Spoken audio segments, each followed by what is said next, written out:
Pse arabët nuk I ndihmojnë Palestinës? Pse arabët kanë lënë jetim popullin e Gazës?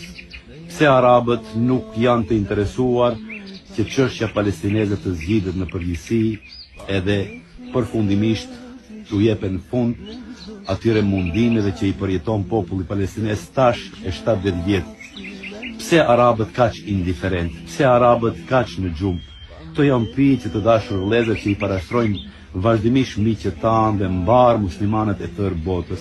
Unë në lidhje me këtë dua të tregoj një rast I cili ka të bëjë me një zotëri I cili kishte një gjel. Edhe deshi zotëriu ta friksoj gjelin. Çfarë I tha? Nëse këndon nesër në mëngjes se je duke më shqetësuar, nëse përsëri këndon nesër do ta kputi bishti. Edhe gjeli nga frika filloi të mos këndoj, normal.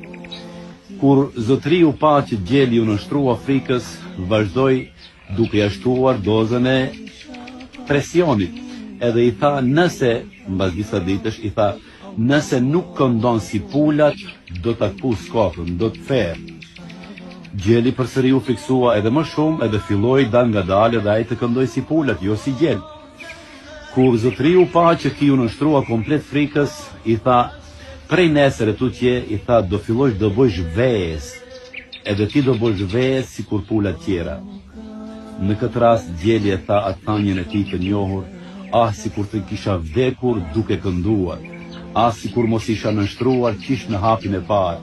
Arabët të dashur vëllezër, shtetet arabe janë nënshtruar botës perëndimore qish në hapin e parë, duke u tërhequr pas asaj që quhet post, duke u joshur pas asaj që quhet dëshirë për të mbisunduar popujt e tyre me diktaturat e tyre të ndryshme, edhe ata tani lëre që nuk këndojnë, lëre që bëjnë si pulat, por arabët tani janë të detyruar edhe të bëjnë ves, sikur ai gjeli I cili ishte detyruar të bëjë ves. I vetmi vend dhe I vetmi popull I cili pranoi që të këndoj, edhe pse I tham do ta kpusin bishtin, edhe pse I tham do këndosh si pulat, ai nuk pranoi as të këndoj si pulat, nuk pranoi as të mos këndoj, por pranoi që të vdes duke kënduar. Ata janë populli palestinez, ata janë populli I Gazës, të cilët me përkrahjen e Allahu xhaleshanu ve xhele xhelalu inshallahu taala dhe me lutjet tona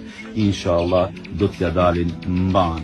Wassalamu alaikum wa rahmatullahi taala wa barakatuh.